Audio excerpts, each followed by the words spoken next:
Jeiel, the father of Gibeon, lived in Gibeon. His wife's name was Maacah, and his firstborn son was Abdon, followed by Zur, Kish, Baal, Ner, Nadab, Gedor, Ahio, Zechariah, and Mikloth. Mikloth was the father of Shimeam. They too lived near their relatives in Jerusalem.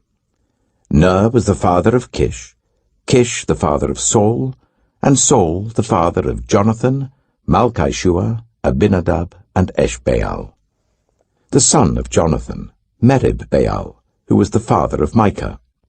The sons of Micah, Pithon, Melech, Teriah, and Ahaz.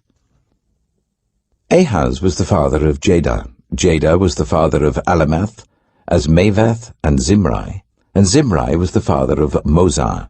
Moza was the father of Bineah. Raphiah was his son, Eleasar his son, and Azel his son.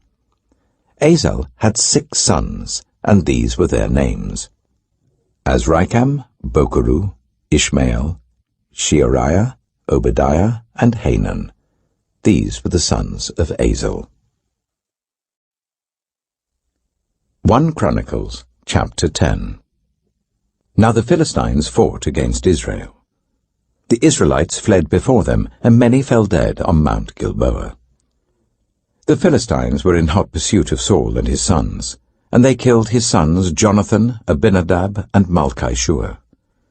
The fighting grew fierce around Saul, and when the archers overtook him, they wounded him.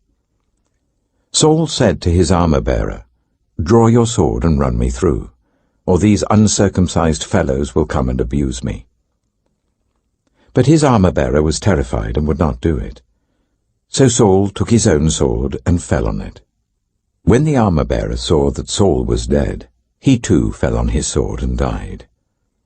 So Saul and his 3 sons died, and all his house died together. When all the Israelites in the valley saw that the army had fled and that Saul and his sons had died, they abandoned their towns and fled, and the Philistines came and occupied them.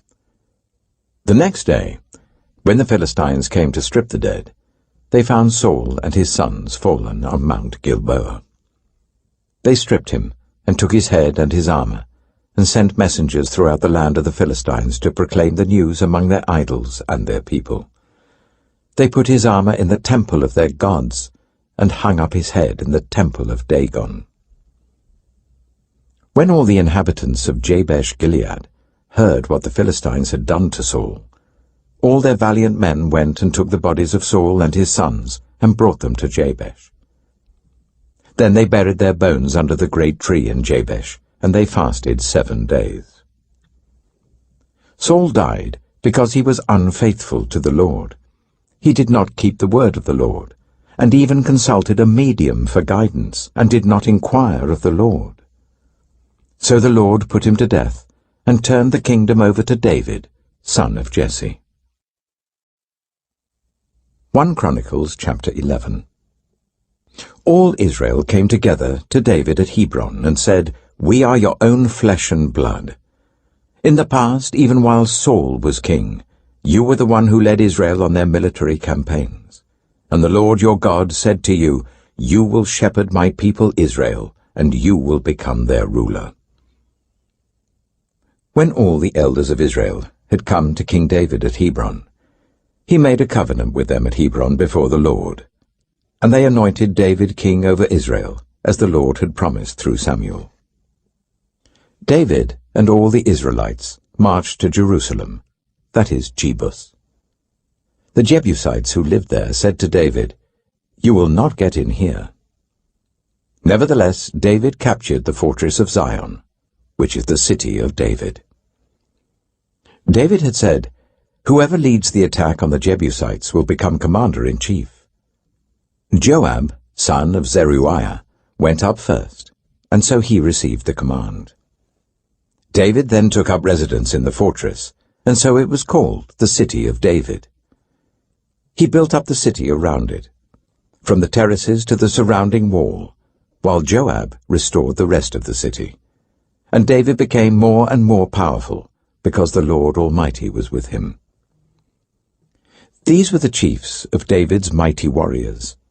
They, together with all Israel, gave his kingship strong support to extend it over the whole land as the Lord had promised. This is the list of David's mighty warriors. Yashobeam, a Hachmonite, was chief of the officers. He raised his spear against 300 men, whom he killed in one encounter. Next to him was Eleazar, son of Dodai the Ahohite, one of the 3 mighty warriors. He was with David at Pasdammim, when the Philistines gathered there for battle. At a place where there was a field full of barley, the troops fled from the Philistines. But they took their stand in the middle of the field. They defended it and struck the Philistines down, and the Lord brought about a great victory. 3 of the 30 chiefs came down to David to the rock at the cave of Adullam, while a band of Philistines was encamped in the valley of Rephaim. At that time, David was in the stronghold, and the Philistine garrison was at Bethlehem. David longed for water, and said, "Oh, that someone would get me a drink of water from the well near the gate of Bethlehem." So the 3 broke through the Philistine lines, drew water from the well near the gate of Bethlehem, and carried it back to David.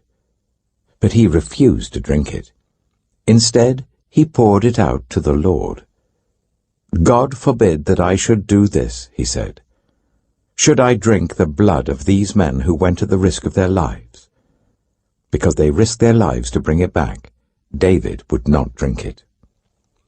Such were the exploits of the 3 mighty warriors. Abishai, the brother of Joab, was chief of the 3. He raised his spear against 300 men, whom he killed, and so he became as famous as the 3. He was doubly honored above the 3 and became their commander, even though he was not included among them. Benaiah, son of Jehoiada, a valiant fighter from Kabzeel, performed great exploits. He struck down Moab's 2 mightiest warriors. He also went down into a pit on a snowy day and killed a lion. And he struck down an Egyptian who was 5 cubits tall. Although the Egyptian had a spear like a weaver's rod in his hand, Benaiah went against him with a club. He snatched the spear from the Egyptian's hand and killed him with his own spear.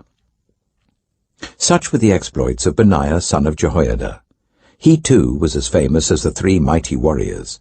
He was held in greater honor than any of the 30, but he was not included among the 3. And David put him in charge of his bodyguard. The mighty warriors were Asahel, the brother of Joab, Elhanan, son of Dodo from Bethlehem, Shamoth, the Harorite, Helez, the Pelonite, Ira, son of Ikesh from Tekoa, Abiezer from Anathoth, Sibbecai, the Hushathite, Ilai, the Ahohite, Maharai, the Netophathite, Heled, son of Baana, the Netophathite, Itai, son of Ribai, from Gibeah in Benjamin, Benaiah, the Pirathonite, Hurai, from the ravines of Gaash, Abiel, the Arbathite, Asmaveth, the Baharumite, Eliabah, the Shaalbonite, the sons of Hashem, the Gizonite, Jonathan, son of Shagi, the Hararite, Ahiam, son of Sakar, the Hararite, Eliphal, son of Hepher, the Machirathite, Ahijah, the Pelonite, Hezro, the Carmelite, Naharai, son of Ezbai, Joel, the brother of Nathan, Mibhaz, son of Hagrai, Zelek, the Ammonite, Naharai, the Beerothite, the armor-bearer of Joab, son of Zeruiah, Ira, the Ithrite, Gareb, the Ithrite, Uriah, the Hittite, Zabad, son of Alai, Adina, son of Shizah, the Reubenite, who was chief of the Reubenites, and the 30 with him, Hanan, son of Maacah, Joshaphat, the Mithnite, Uzziah, the Ashterathite, Shema, and Jeiel, the sons of Hotham, the Arorite, Jediael, son of Shimri, his brother Joha, the Tizite, Eliel, the Mahavite, Jerubbaal, and Joshiviah, the sons of Elnaam, Ithmar, the Moabite, Eliel, Obed, and Jehasiel, the Mezobaite. 1 Chronicles chapter 12. These were the men who came to David at Ziklag, while he was banished from the presence of Saul, son of Kish. They were among the warriors who helped him in battle. They were armed with bows, and were able to shoot arrows or to sling stones right-handed or left-handed. They were relatives of Saul from the tribe of Benjamin. Ahiezer, their chief, and Joash, the sons of Shemaiah, the Gibeathite, Jeziel and Pelet, the sons of Azmaveth, Berekah, Jehu, the Anathothite, and Ishmaiah, the Gibeonite, a mighty warrior among the 30 who was a leader of the 30. Jeremiah, Jahaziel, Johanan, Jozabad, the Gederathite, Eluzai, Jerimoth, Bealiah, Shemariah, and Shephatiah, the Haruphite, Elkanah, Ishiah, Azarel, Joezer, and Jashobeam, the Korahites, and Joelah and Zebediah, the sons of Jeroham, from Gedor. Some Gadites defected to David at his stronghold in the wilderness. They were brave warriors, ready for battle and able to handle the shield and spear. Their faces were the faces of lions, and they were as swift as gazelles in the mountains. Ezer was the chief, Obadiah the second in command, Eliab the third, Mishmanah the fourth, Jeremiah the fifth, Attai the sixth, Eliel the seventh, Johanan the eighth, Elzabad the ninth, Jeremiah the 10th, and Machbanai the 11th. These Gadites were army commanders. The least was a match for 100, and the greatest for 1,000. It was they who crossed the Jordan in the first month when it was overflowing all its banks, and they put to flight everyone living in the valleys to the east and to the west. Other Benjaminites and some men from Judah also came to David in his stronghold. David went out to meet them, and said to them, "If you have come to me in peace to help me, I am ready for you to join me. But if you have come to betray me to my enemies when my hands are free from violence, may the God of our ancestors see it and judge you." Then the Spirit came on Amasai, chief of the 30, and he said, "We are yours, David. We are with you, son of Jesse. Success, success to you, and success to those who help you, for your God will help you." So David received them and made them leaders of his raiding bands. Some of the tribe of Manasseh defected to David when he went with the Philistines to fight against Saul. He and his men did not help the Philistines because, after consultation, their rulers sent him away. They said, "It will cost us our heads if he deserts to his master Saul." When David went to Ziklag, these were the men of Manasseh who defected to him: Adnah, Jozabad, Jediael, Michael, Jozabad, Elihu, and Zillethai, leaders of units of 1,000 in Manasseh. They helped David against raiding bands, for all of them were brave warriors, and they were commanders in his army. Day after day men came to help David, until he had a great army, like the army of God. These are the numbers of the men armed for battle, who came to David at Hebron, to turn Saul's kingdom over to him, as the Lord had said. From Judah, carrying shield and spear, 6,800 armed for battle. From Simeon, warriors ready for battle, 7,100. From Levi, 4,600, including Jehoiada, leader of the family of Aaron, with 3,700 men, and Zadok, a brave young warrior with 22 officers from his family. From Benjamin, Saul's tribe, 3,000, most of whom had remained loyal to Saul's house until then.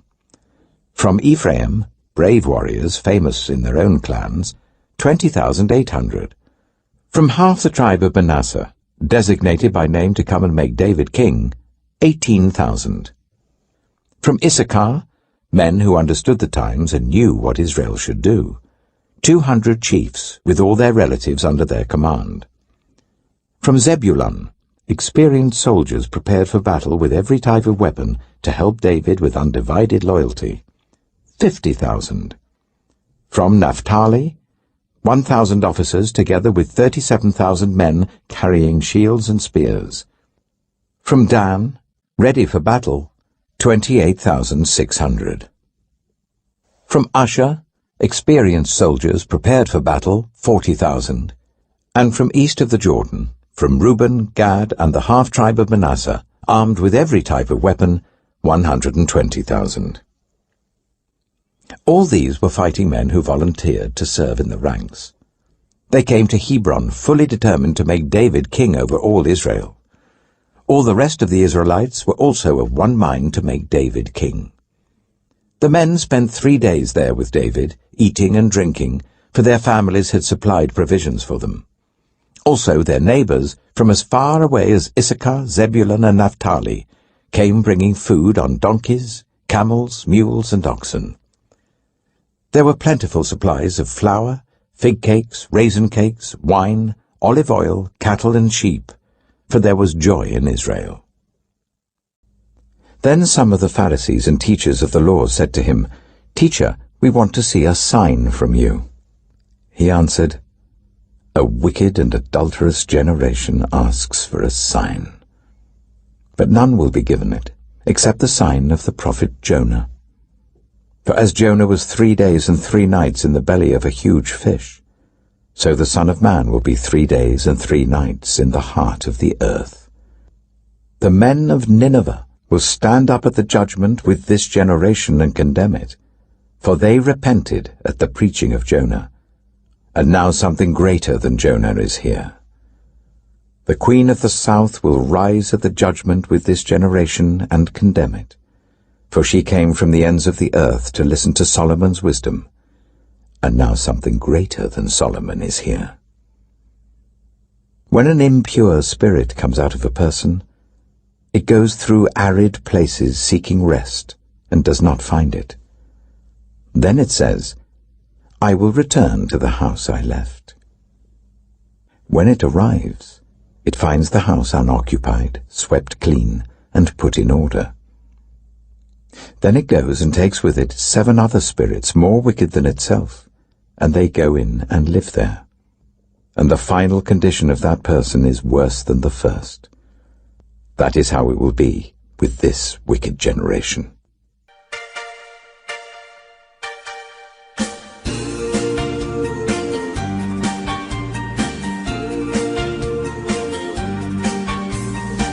Every night I hope and pray a dream lover will come my way.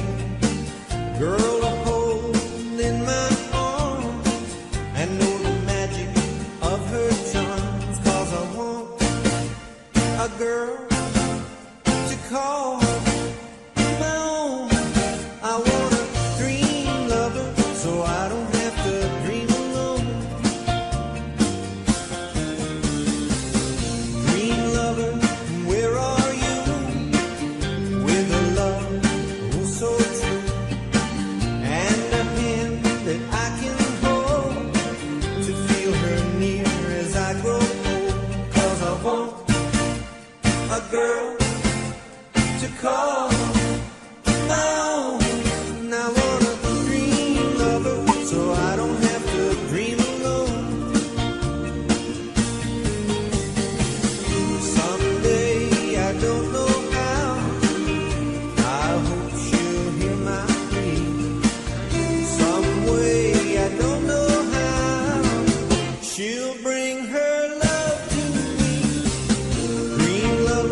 A girl